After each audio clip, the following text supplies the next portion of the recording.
When I started farming about 3 years ago, some of my friends thought I was joking, or they thought I was not serious.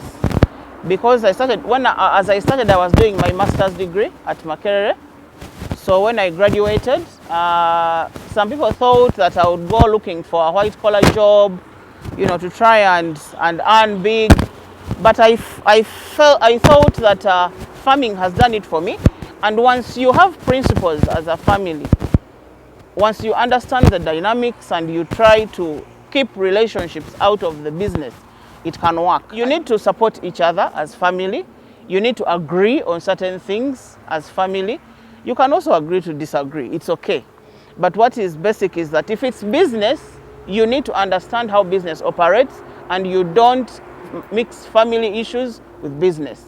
I sell food to my brothers, I sell food to my sisters, and they must pay. Even my mother, she has to pay. Unless I think, okay, mom, maybe this time I'm offering. But if I have not mentioned that I'm offering, then I have to get the payment. And that is the only way you can do it. Otherwise, everybody is going to come around saying, oh, you see, I have a problem. So you have to have those standards, yes, and principles, yes.